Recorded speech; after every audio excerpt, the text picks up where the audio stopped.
Welcome to another episode of State of the Wizards. This is episode 44. I'm your host, D-Can, along with my co-host, K Jose.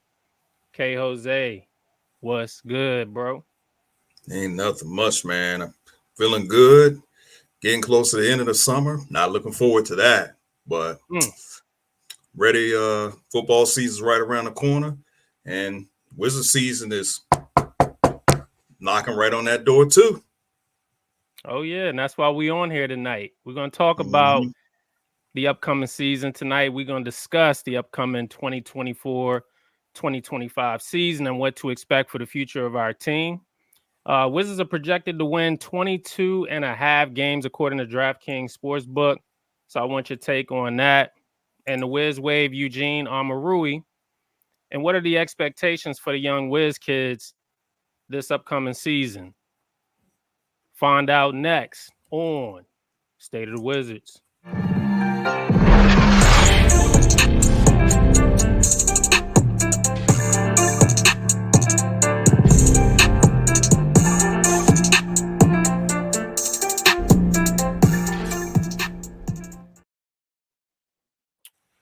Before we get started, if this is your first time tuning in to the channel, thank you. Please be sure to like, share, and subscribe. Follow me at Wizards Mafia and follow my main man, K Jose, on the X app. Also, please follow us at State of the Wiz and on Instagram as well.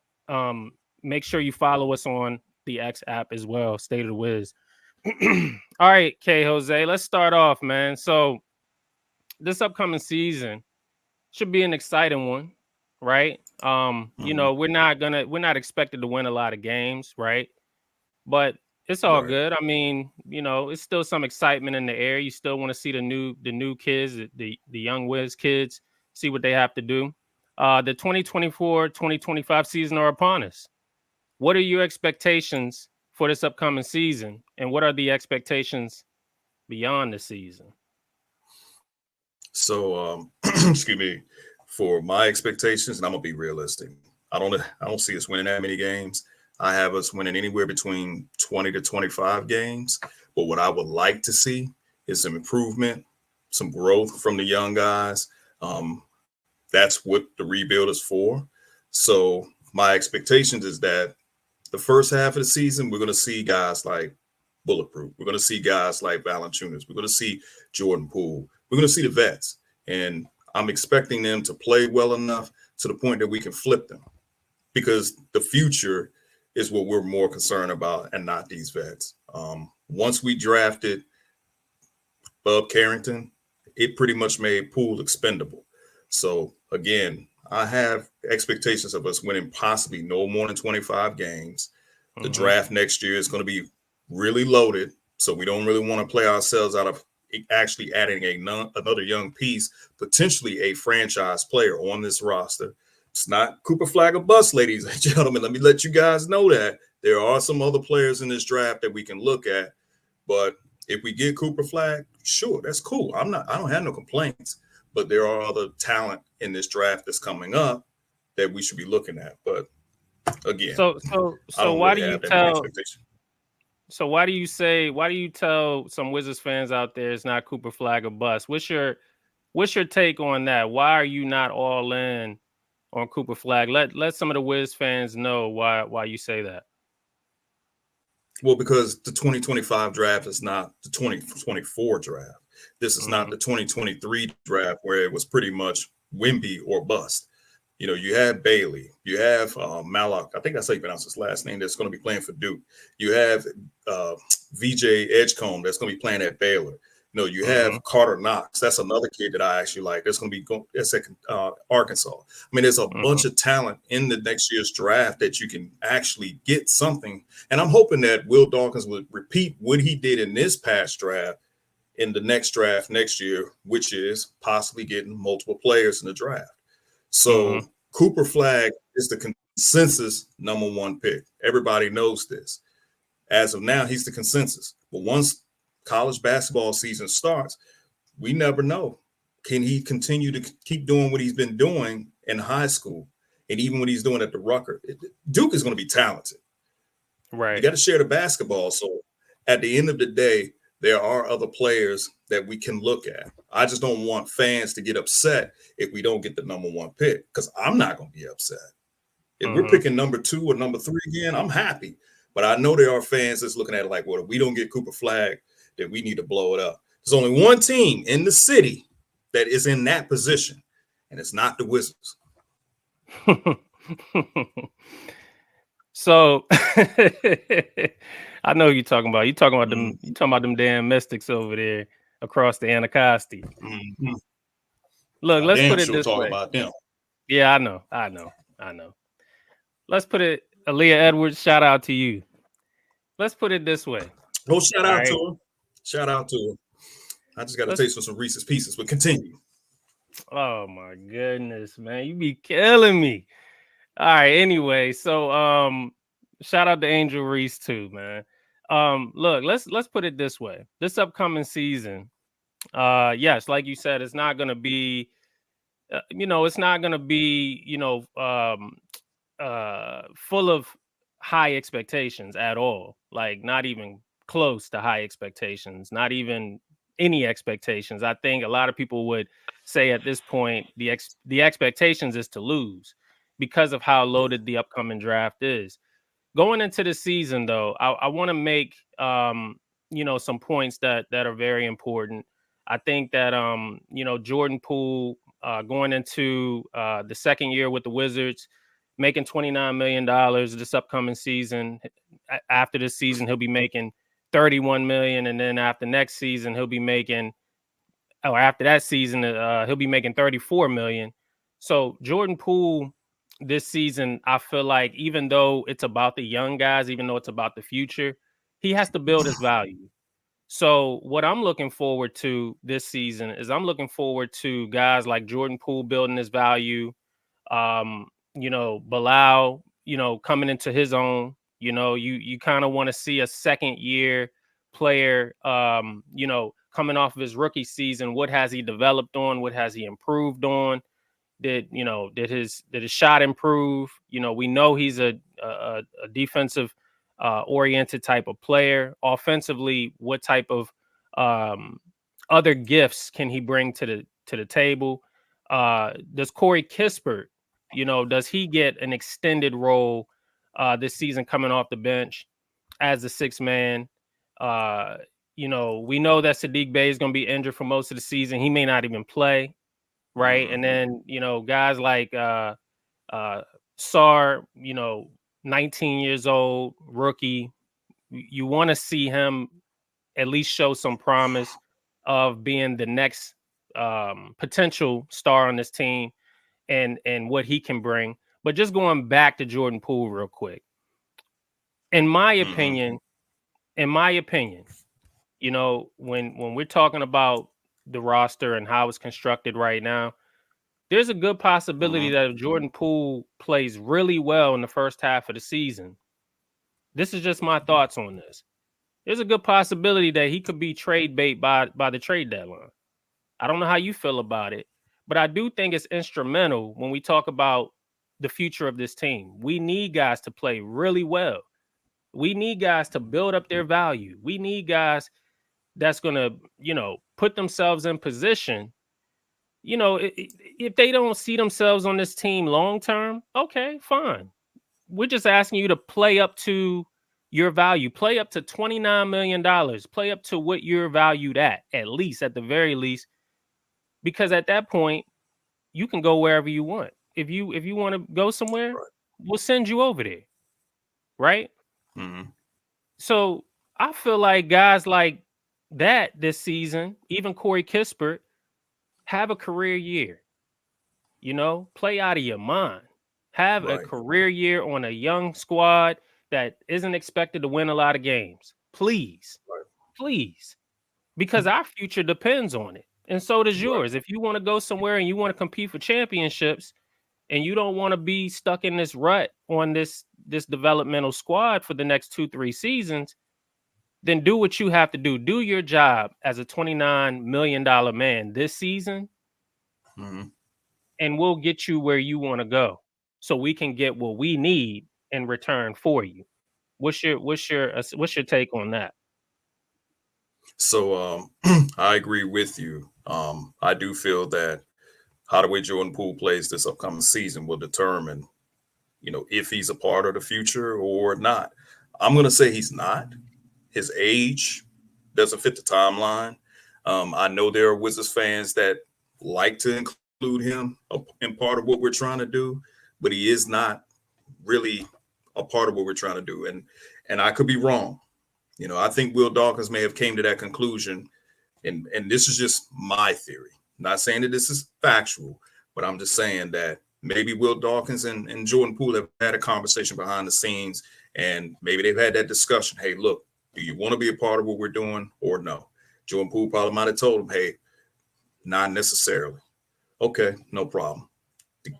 Then what we need you to do is play out of your mind, and we'll get you to where you need to go. Now, you mentioned about Bilal, and I know a lot of people have been pretty critical of Bilal, especially how the way he played in the Olympics. He's 20 years old. He just turned 20. So he's a project. Mhm. We knew that he was a project coming in, but a lot of fans are expected to see some type of improvement from him. As you know, the Cam Whitmore conversation continues amongst Wizards fans. You have those conversations as well. And I get it because you want that pro ready player. But maybe Will Dawkins saw something in Bilal that he didn't see in Cam Whitmore. So we just have to sit back and see what that is. It's also imperative for improvement for Sarr. There's already fans who is out on Sarr already because of what he did in the summer league. We got to give these guys a chance. Again, we're in a rebuild. So I'm not too sure what the hurry is, but I do understand from Wizards fans, we're used to drafting players and they never pan out to what they're supposed to be. We got spoiled by drafting John Wall. We got spoiled by drafting Bill. Well, we had to wait a little bit for Bill.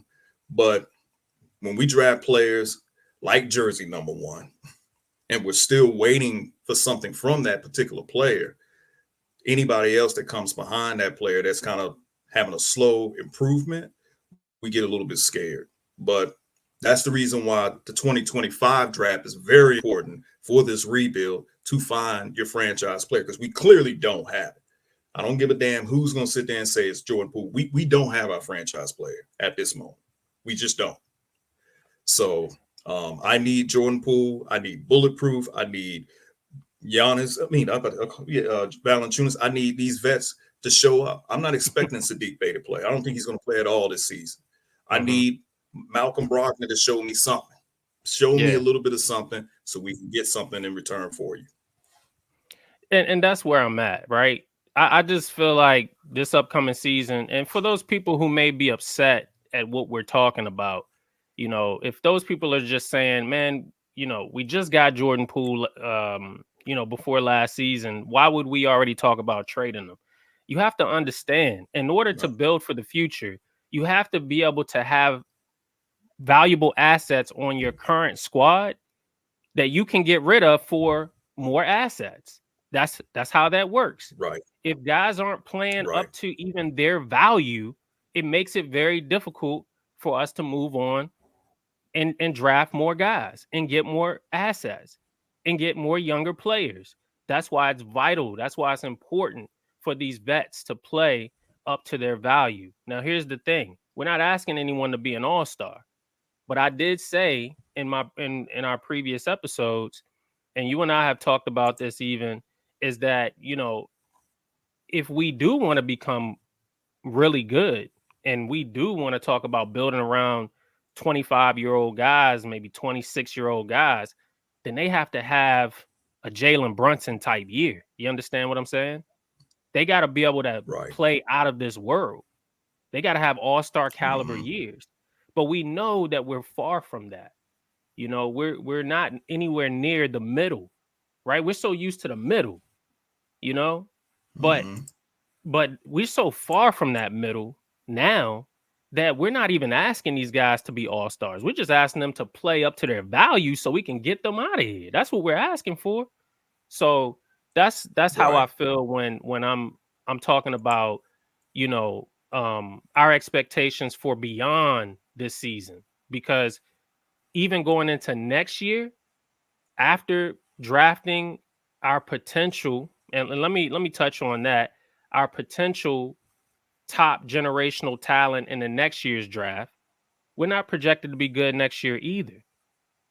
So what are you going to do with the 26-year-old Jordan Poole at that point if you haven't moved on from him this season?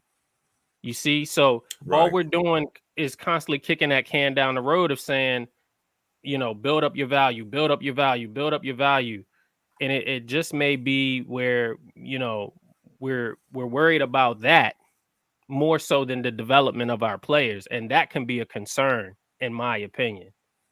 But let's move on here. Because I definitely wanted to touch on some of the younger guys as well. But K Jose, Wizards are projected to win 22.5 games according to DraftKings Sportsbook, and some other projections are even less than that. Do you feel this win total is accurate for this upcoming season? Yeah, it's very accurate. As I've said before, if you look at our roster, most people will probably look at it and say, oh, well, this is not a bad roster. Okay, that's fair. But we said that last year. We have to keep in mind that some of these guys are not going to be here. You know, you mentioned about Corey Kispert. You know, his future is up in the air. Richaun Holmes, he doesn't fit the timeline. You know, jersey number 1. You know, could he just be a filler in a package, or does he not make the roster? We don't know. PBJ, we don't know if he's going to make the roster. Looking like he won't. You know, Marvin Bagley, he could be a player to get moved. So at the end of the day, if the projection is to not be a very good team, you know, 22 wins, maybe 25 at the max. Again, the pick for next year is top 10 protected. New York still has those protections on that pick. So if the pick is not going to convey, it doesn't make sense for us to win too many games to the point that the pick is not a top 10 pick. And it's unfortunate that we have to kind of play like that. But these are the cards that the front office that's currently in place are dealt with. So they have to work around. If you think about it, that's what this front office has been doing. They've been having to work around things that's already been set up for them. When it came to Bill, they had to work around the no trade clause. When it came to Porzingis, I know a lot of people said, well, we didn't have to move Porzingis. Well, it's a possibility Porzingis was going to leave anyway. So they kind of had to work around that. So, yeah, man, I mean, when we look at it for what it is, we're not going to be a very good team. Here's what I would even say. Why even get frustrated when we're losing basketball games? If we lose basketball games, I shouldn't really see Wizards fans complaining about, well, damn, we could have actually won the game. Well, the goal is not to win too many games. I mean, I get it. There's some games you want them to win, but we're going to organically lose. Even more games. We're just not. Go ahead. No, I was just going to say even more so this year than last year, because I think last year there was still that little glimmer of hope for some fans. But this year, we want to be one of the worst teams in the league. Yeah, and as we know, and all you got to do is look at the Pistons. Being the worst team in the league doesn't guarantee you the number 1 pick. But if we win about 25 games, it's a possibility we could be in the top 3. Again, there's a bunch of talent that's going to be in this draft next year, and we need to get our franchise player. You know, I wanted to make a point going back to the last topic real quick. It was to make the point I was going to make about Jordan Poole being a part of this future. You know, Keyshawn George is instrumental for our future because that's the position he plays, right? So, you know, he's going to be the 2 guard, maybe even be like a hybrid 3. But if there's any indication that we're already moving in that direction, I just wanted to highlight that Keyshawn George is one of those players for us that shows that we may be already willing or able to move on past Jordan Poole. Jordan Poole is just a salary filler at this point because he's making $29 million. Obviously, if you ever move off his contract, you're going to need to trade him for other pieces that are going to, you know, fill out that salary. But anyway, I just wanted to add that to the previous point. But getting back to a question that Yeah. cut you off. Let me ask you a question since we're talking about Keyshawn George. So when you watched Keyshawn George this past summer league, did you look at him as a potential Corey Kispert replacement?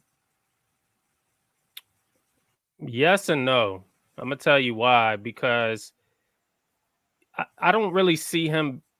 I don't see him as a in a Corey Kispert role. I Hmm. see him more as a wing player that is, we're trying to see if he can be a two-way, right? Kispert, we know that Kispert isn't um, that great defensively.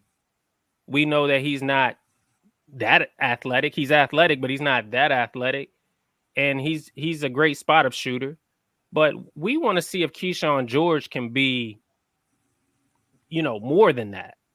So I don't know if he's a Kispert replacement so much as more of saying he's somebody that we're trying to evolve into being more than a Kispert, right? So if there's a possibility that he's a hybrid three, not more so plugged in right at that two spot, but more so a hybrid three, I can see that before he's replacing Kispert. But a lot of people may think that we did draft him to replace Kispert.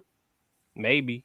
I mean, I would just say that I'm not betting on that more than because Kispert's cheaper. Kispert can still put up numbers. If anything, if we can move off of Jordan Poole, even though Jordan Poole may move to the point guard spot, right now he's listed as a two guard. It would be Kispert, Keyshawn coming off the bench, or Keyshawn and Kispert coming off the bench. That's how I see it. Well, I think for me, I'll try to make it short when it comes down to Keyshawn George. But the reason why I asked that question, it was more so because of what he can do. Now, what we have seen him do during the summer league was bring the ball up the court. We don't see Kispert doing that. Keyshawn George actually has the That's my potential point. to be a two-way. You know, Kispert can't do that. So that's the But reason why I said we probably drafted him, because the things that Kispert can't do, Keyshawn George can do. You okay, see all what I'm right. saying? So then, So I see your go ahead. point there. I see your point there. But you still need that spot up shooter. You still need someone who can do what Kispert does. You understand what I'm saying? Yeah, Like Keyshawn isn't going to be him and Kispert play two totally different style of games. correct. So if you take Kispert out and you put Keyshawn in that spot, yeah, he could probably do more, but wouldn't you want that in a hybrid role and just keep Kispert in the role that he's doing? Wouldn't you want that? Wouldn't you want to have a Kispert coming off the bench behind a guy who can do pretty much everything that you're asking him to do? Wouldn't you still want that? Yeah, I mean, but if you look at the team that we have, you got Bub who can bring the ball up the court. You got Keyshawn that can do the same thing. Even Sar can do that. Champagnie can do that. So you got a bunch of players that are hybrid. Bilal can do that. I think by looking at the roster, and I have to see how the way Will Dawkins continues to construct the roster. But if you're looking at it, we have multiple players that can mix it up. Now, Corey Kispert is pretty much like, I would always compare him to maybe Phoenix Suns Thunder Dan, minus the All-Star appearances. He was a serviceable player, spot up shooter, but Thunder Dan didn't really put the ball on the floor like that because he couldn't do that. That wasn't really his responsibility. Now, what you're talking about with Corey Kispert, yeah, that's not bad to have a spot up shooter, because then he'll be pretty much nothing but a slight bit athletic Tracy Murray, maybe a bit, which is not bad to have.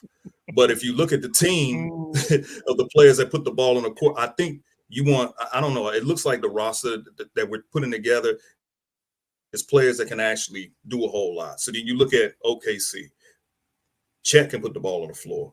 Jalen Williams can put the ball on the floor. We already know SGA can put the ball on the floor. There are times Lou Dort puts the ball on the floor. You got multiple players putting the ball on the floor. So you got everybody moving around instead of just one, maybe one or two players just standing around waiting for the basketball. I don't know if that's the goal, because even when it comes to Bulletproof, he puts the ball on the floor. Jordan Poole puts the ball on the floor. So I think that's the vision. And maybe they're trying to minimize having guys that has to stand and wait to get that ball in their hands and, and get the shot off. That's I don't perfect know. if you have a point guard. I could be wrong, but that's It's too perfect if many. you got a point guard like John Wall, but we don't have that guy. But I could be wrong though. It's just, you know why? I see your point and I see what you're saying, but the problem with this team and how we're building and how we're constructing it, there's not enough basketballs for everybody. It's getting to the point everybody can put the ball on the floor. That's the point it's getting at. And the reason why Kispert is so good is because he can pick his spots anywhere on the floor. So you still need that spot up shooter. It's not like you get rid of Kispert and then you're going to have a bunch of guys that can just bring the ball up the court with nobody being able to spot up. We still need that guy. Well, isn't that not to add, but isn't that guy? I think we might have already signed him. He's just not healthy, which is Saddiq Bey. Isn't he a spot up shooter? Well, that's kind of my point. That's why we signed Saddiq Bey, but he can't play. So if you get rid of Kispert, then who else do you have to do that? See, we don't even have enough of those guys. If I can make the opposite argument that we have too many rim runners right now, and I can make the argument that we have too many guys who can do the same thing. Like, Jordan Poole needs the ball in his hands. He puts the ball on the floor. Kyle Kuzma does the same thing.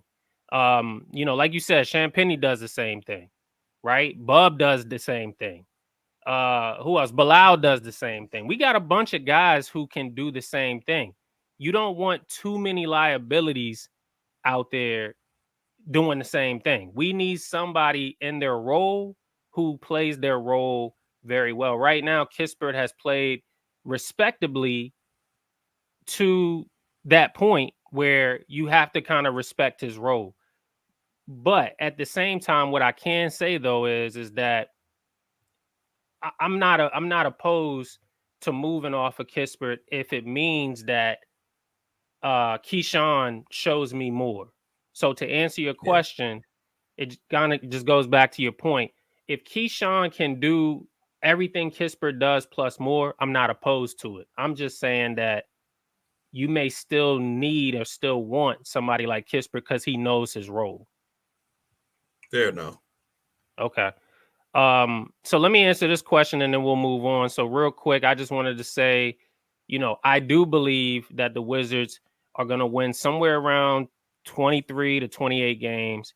I don't think we're a 15, 16, 17 win team. I don't think we're below 20 this season. Like there's some other projections that are lower than this.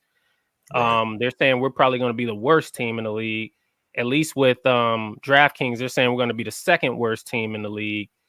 Mm-hmm. I'm along the lines of thinking that Will Dawkins and Winger want to see some type of improvement, including Ted. I think we want to see some type of improvement from last season, where then when you go into next year's draft and you go into next season, then you're just elevating that bar a little bit higher.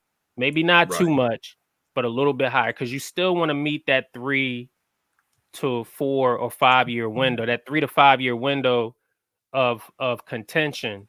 That's what the Wizards front office said that they want to meet. In order to do that, you're going to have to get better from here on out. Right. All right, so let's move on. K. Jose, Wizards waive Eugene Omoruyi, which opens up another roster spot. Do we have this spot open for anyone in mind in particular? Or what? What's your thoughts? I don't know if we have this spot open. Maybe we do. Maybe we do have it open for somebody in particular. Who that player is, I don't know. We probably might keep that roster spot open for a potential move later down the road.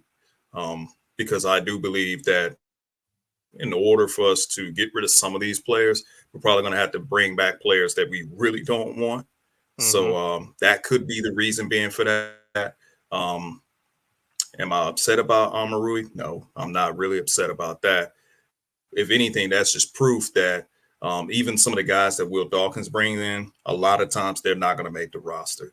And that brings me to this particular point in general. When it comes to some of the players that he's drafting, we got to expect that some of these guys that's being drafted probably won't be here within the next 2 to 3 years if they don't pan out. So, yeah, I mean, as far as the roster spot, it's probably open for a player of the future, depending on whoever we get in a trade. And that was That's how I that look was at the it. key. That was the key to the question. Are we prepping for our draft pick, next season? Are we prepping for that? Because you got to think Yeah. at this point, I don't think it really, there's no real correct answer to this question, because we're not contending, we're not competing this year.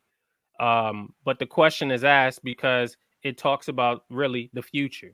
All right. Amarui was supposed to be someone who just developed. And if he played really well, maybe he has a roster spot. If he plays out of his mind, maybe he's a part of the future. If he plays really, really out of his mind, where he's exceeding expectations beyond measure, then maybe he's a trade piece, right? So I'm not mad either that they made this decision to waive him. But I do see that this is kind of already showing that, hey, we may want to start preparing for, our draft pick next season.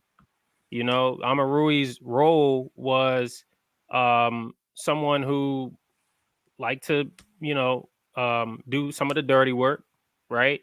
He had a couple of games you can count on your fingers how many good games he had. His role was kind of like the Anthony Gill type of role, a little bit. I guess the difference is Anthony Gill is, I think Matt said he's the Michael Jordan of I don't know, veteran bench players. I don't know. You know what I'm saying? Somebody who for some reason has a lifelong contract with the Wizards and he doesn't need to play but so many games every year. Right. These type of players, they're definitely going to get you where you need to be as far as the win in the win column. They're going to lose you games.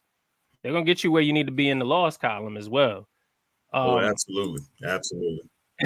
But I think the point to this is that with his position, you got to start thinking like, okay, the young upcoming players in this draft, Ace Bailey, Cooper Flagg, VJ Edgecombe, was it Nolan Traore? I think it's his name. Yeah, the France, yeah. Yes, those guys are guard forwards, but you definitely don't want somebody to play out of their mind this upcoming season so much to the point where then you're forced to kind of keep that roster spot, taken. You know what I mean? You see what I'm getting at?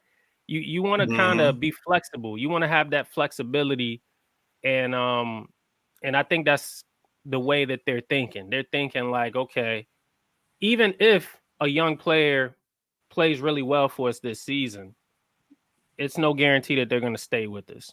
Right. I would even bet that Champagnie may not be on the team too much longer. That's true too. The improvement that he's showing is tremendous. Is great. Oh, absolutely. But I don't think it matters because we're preparing for the future. We need those roster spots, for the draft coming up. And as far as I'm concerned, I think, we picked 3 times this year. I think Will Dawkins wants 3 more next year. It's a possibility. You see what I'm saying? So we need these roster spots. So we're not going to what's the word I'm looking for? We're not going to be fully invested into any of these young fillers for now. We're not going to be fully invested because we're thinking about our future. Right. Yeah, I feel that. I mean, again, you have guys like jersey number 1. You still got I don't have PBJ being on the roster by the time training camp starts. Champagnie, he could be spending some time at the Go-Go. it's probably not going to hurt if he is with the go-go. So we do have that. You just don't want your lottery pick from 2022 down there with the go-go. In reality, this is the season that this franchise has to make a decision when it comes down to him. I was done with him a long time ago, but I'm not the GM. But you was done with who? My bad. You was done with who? Jersey number 1. Oh, yeah. They have to, in my opinion, this front office has to make a decision with this guy.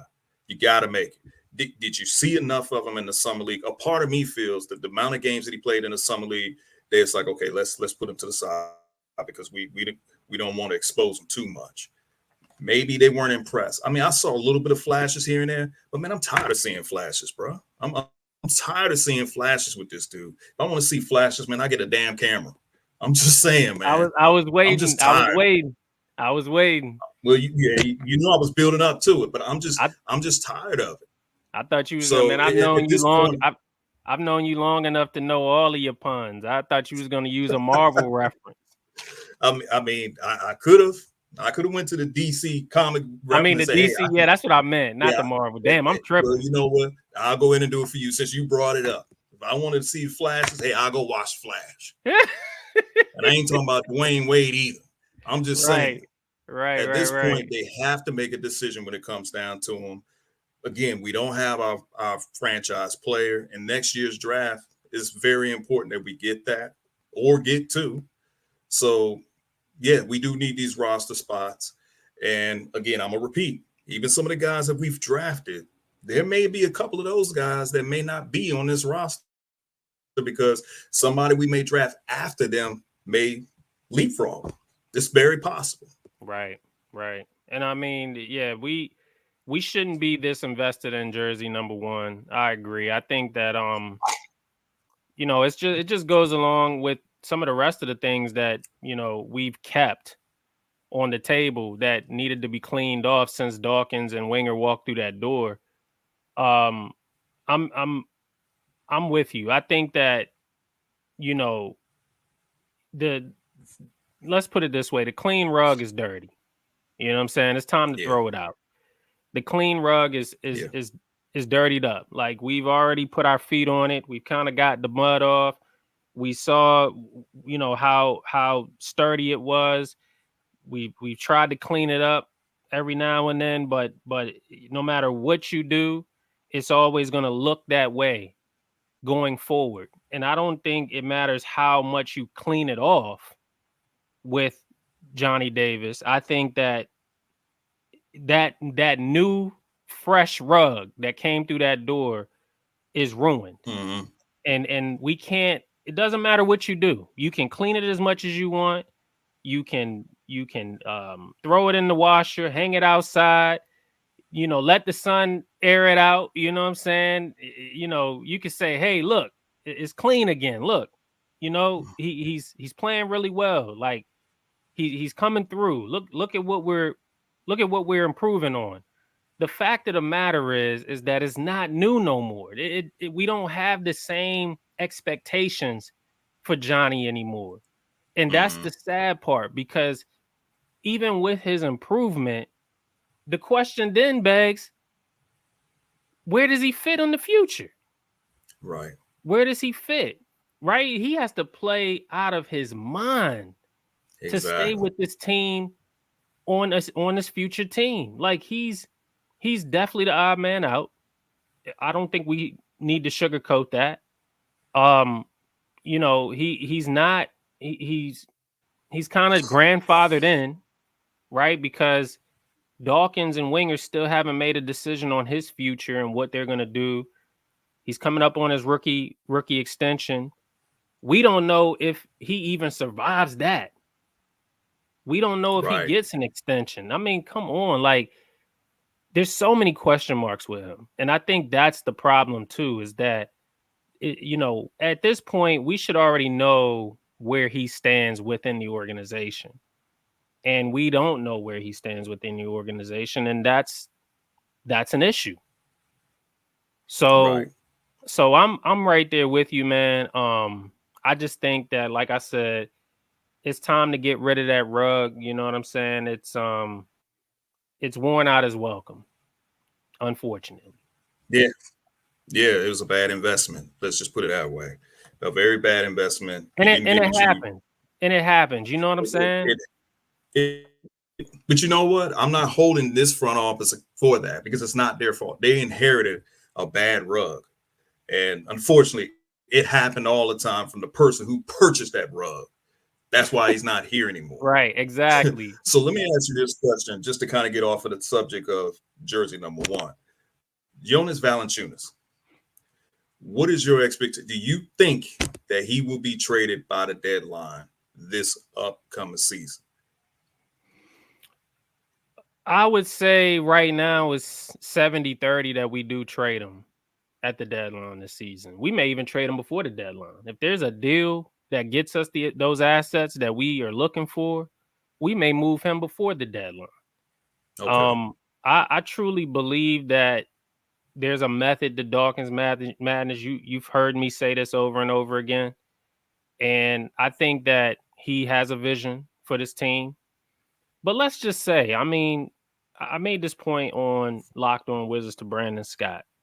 Let's just say, for shits and giggles, all right, we come out of this season where we don't win as many games and we somehow keep all of our vets. We don't trade nobody. We don't move off anybody. The idea at that point is if you bring in a Cooper Flag, hypothetically speaking, and you still have these vets on this team, there's going to be teams that are looking at the Wizards for our investment pieces, meaning they know we're going to come off these players at this point because they know we're going to want to build around Cooper Flag. So Right. I'm not putting all of my move stock, all of my trade stock into this season. I'm putting all of my trade stock into after the draft next season, maybe even next summer, because I know for a fact that teams, they're going to be watching us closely on who we draft, and they're going to say, okay, the Wizards are ready. They're ready to start that build. They're ready to start that rebuild, and they're probably going to have a fire sale. That's when you're really going to start seeing us come up off of guys, I think. So Valanciunas, though, is a special one because I'm looking at the Knicks specifically because they were eyeing Valanciunas, and I truly believe that if the Knicks don't want to remove those protections on that first, and let's say we're around January, February, and we are not pulling away from a larger group of teams who are also losing a lot of games, then we're going to get on that phone and we're going to call New York and we're going to say, hey, do y'all want Jonas Valanciunas or what? Because we need Right. to, we need that first to secure that if just in case we lose that first to you guys, we have a first. So that's how I'm looking at the Jonas Valanciunas thing. Okay. So I'm looking at it the same way as well. What's interesting is that you mentioned about the off season. So I'm going to talk about this mock trade that was like a couple of weeks ago. I had you and your man E in this in the thread on Twitter. So the mock trade, and I know this is from a Knicks fan. The mock trade was Jonas Valanciunas to the Knicks for Precious. What's his how you pronounce Oshawa? I think that's how you pronounce his last name. Got a mosquito Bates. up in here. My bad. Go ahead. Oh, okay. Go ahead, my bad.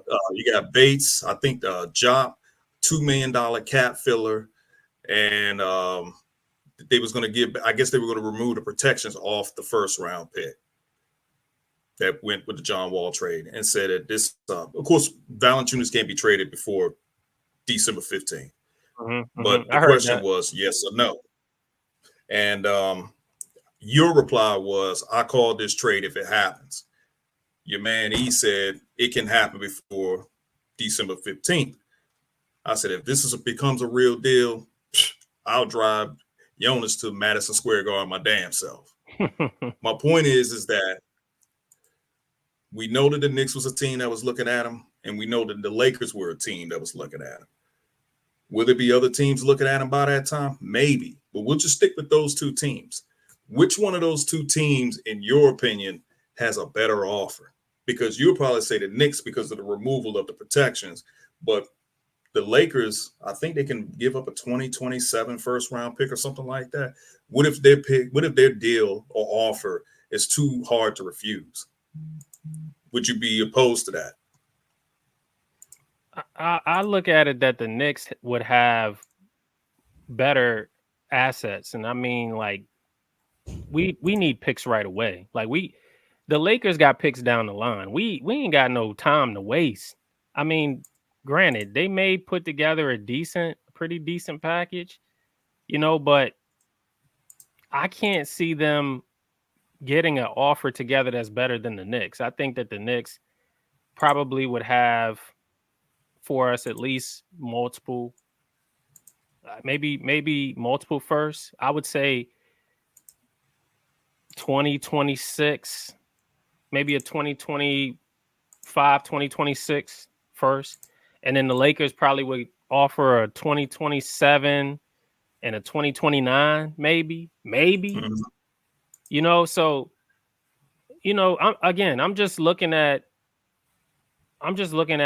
the Knicks time frame of contention. They came up off of that Hartenstein situation on the short end. They didn't really expect to lose him to OKC, but I think they immediately thought they could turn that around by signing Jonas Valanciunas if he did decide to walk. But we ended up signing him before, I think, and you can correct me if I'm wrong, I think we signed him before Hartenstein made his decision. So, right.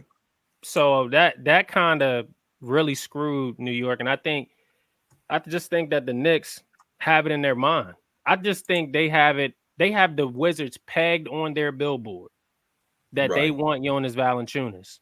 I don't think that the Lakers really care one way or the other, I really don't. I think that the Knicks have more of an investment in Jonas than the Lakers. Okay. All right, so last question here, K Jose. What are our expectations for the young Wiz kids this upcoming season? So I would think to see some improvement from Bilal. And I was just thinking about that the other day. If Bilal averages about 12 points a season this upcoming season, that's actually not bad. I like to see some improvement with Sarr. If anything, I think that's the one young guy that I'm really looking at the most, that I like to see some form of improvement, because I know that I saw clips of Jordan Poole working out with him the other day. And even on one particular play, Sarr was kind of doing a lot of pump faking and he stuffed it. And when he stuffed it, it reminded me of Tim Duncan. Now, Tim Duncan is a Hall of Famer. But Tim Duncan, when he did dunk the basketball like that and just go down to the other end of the court, that Tim Duncan was giving you 25 and 15. He's a Hall of Famer. If Sarr is going to be that type of player, I just need to see a little bit more aggression. And apparently, that's the reason why we had signed Valanciunas, to kind of build that up. But he's probably the main player, young guy, that I'm really looking at seeing some form of improvement. It's his rookie season, but I definitely want to see some type of improvement, some flashes from him. If he puts up 8 points a game, pulls down about 6 rebounds a game, I know he's going to get trashed by that because he's the number 2 pick, but I'm not going to really be too mad about that if he's giving us something like that. I just need to see some form of improvement from him. Again, like I said with Bilal, 10 points or even 12 would be nice for him. I would like to see more out of Bub. I like to see more out of Keyshawn George. The young guys is what I'm looking at. Those really the young guys I'm concerned about. Not really concerned about what PBJ going to give us if he makes the roster. Not really concerned about what jersey number 1 going to give us if he makes the roster. Not really concerned about those guys. And I like to see something out of Vuk. He's another player that we haven't talked about. Does Vuk make the roster this upcoming season? I think he probably will, but he'll probably split time between the Wizards and the Capital City Go-Go. But I like to see some improvement out of him as well. Nice. I don't disagree with you, man. I think that the expectations that I have for the young guys this season, Bilal, definitely the improvement in his game. I want to see, like I said earlier in this pod, is that if that shot is coming to form, if he's working on his game, his ball handling is important. Working on that, getting past your defender, working on that first step. Is there any way that he can become that outside threat, or even that that rim running threat, right? So he likes to run, he likes to play off the ball. He's a great cutter, right? He's a great finisher around the rim. I think that Bilal really has the total package, but it's about putting it together. So when we talk about the comparisons between him and Cam Whitmore and how Cam is more pro ready, I think that's kind of what we're talking about. I'm not talking about comparing, both of them because one player is better than the other. That's not my comparison. My comparison is I wish both of these guys was on the same team playing with each other, because one guy's pro ready and he can feed off, and then one guy can feed off the other guy because the other guy's pro ready. You understand what I'm saying? So that's how I look at it. Of course I wanted Cam, but that's not to slight Bilal. I think that's the problem. People think that when you mention Cam Whitmore, you're saying his name because you're trying to slight the other player, and that's not the case for me. And so Right. So as some other people that I've talked to, some other people have said the same thing. They were like, it's ridiculous to insinuate that we're saying that we want one great player to slight another potential great player. Like, no, we want both great players. Like, what's wrong with that? Like, you can't. How's that not possible? I think it's possible. I mean, Houston sound like they're willing to give up on Jalen this early. I'm not sure if that's accurate or not, but Cam would fit right in for them as soon as they move off of him. And shit, even would he not fit our plans even? I mean, we're talking about a young athletic kid and him as well.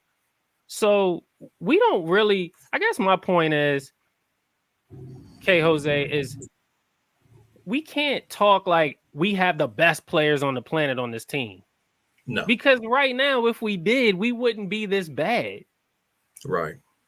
We should be able to talk like other teams have the players that we want to make us better. That should be the conversation. Right. Why should we be opposed to any young talent who is putting up numbers or who is playing out of their mind? Why should we be opposed to that when those young players could fit the timeline of what we're trying to do right now? We should not be opposed to that. We should all be, that's what we should be talking about. Who's out there? Who can join this young Wizard squad and make us better for the future? That's what we should be talking about. Right now, I can't say that it's Saddiq Bey, but we you know what I'm saying? Like we made that move, so you got people out there trying to justify it. And I'm one to say, no, he's just another roster filler. He's just another guy that's going to come here, build up his value so we can move off of him later. That's it. Yeah, I mean, if you look at it, how I look at it with a lot of these guys, like the veterans, consider the Washington Wizards a layover spot. These guys are going somewhere else, and they're just laying over here for the time being until they go to their destination. And that's pretty much how the way you have to look at it. Great and point. you're right.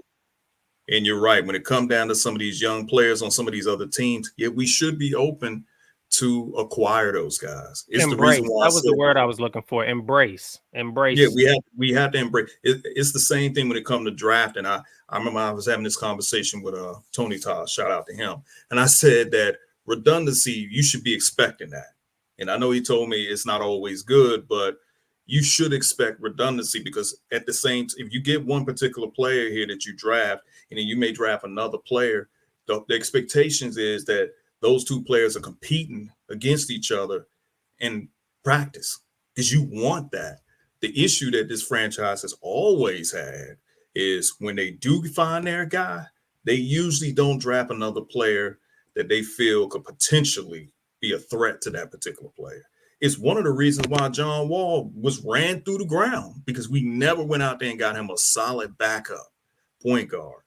And then we ain't got to talk about the bankroll situation. We refused to go out there and get somebody that could have been good enough to replace him. So that's the reason why I wasn't too mad about the Denny deal. I know a lot of people were, but I wasn't too mad about it because I had a feeling that eventually he was going to get moved. So he played well enough to the point he got moved on draft night. Now, I do believe the expectation was to move Bulletproof, but Denny brought back more value than Bulletproof did. So what happens if the trade deadline comes? We're trying to dangle a veteran, but a particular young player may have more value than that veteran. Depending on who that player may be, this front office might say, damn, this might be a deal we don't want to pass up. You might have to take that deal. But my point is, redundancy is always going to be a good thing because you need somebody else to make another player feel that threat. So I'll use a perfect example. Let's say we get the number 2 pick. We draft Ace Bailey. You look at Ace Bailey, you look at Bilal, pretty much the same height. They pretty much can do the exact same thing. I think Ace Bailey, his offense is a little bit more advanced than Bilal at this moment. If you got them two practicing together and they're on the same team, and if Ace Bailey is killing Bilal, you don't think later down the road this front office is going to say, you know what? All right, we had these expectations for Bilal, but God damn it, Ace is just playing out of his mind. We may have to trade Bilal. That's going to hurt, but that's business. Exactly. That's what this franchise don't normally do. When it comes down to something, well, no, we don't want to do that because we just don't. No, we can, no. If your player, if the guy you have is playing better than the other guy that you invested in, you have to make that business decision. It just is what it is. Yeah. And I don't really have much else to follow up with that, but I'm just going to leave it on this one because we're going to wrap this up. I do believe that if you do find someone on any of these draft picks that are better than the players that we've already drafted, then the Wizards would be open to shopping another one of those young picks. Absolutely. Let's just put it that way. And I'll conclude with that. All right, Wiz Nation, State of the Wizards fans, thank you for tuning in to this episode. Please be sure once again to follow us at State of the Wizards on the X app. Be sure to like, share, and subscribe this episode.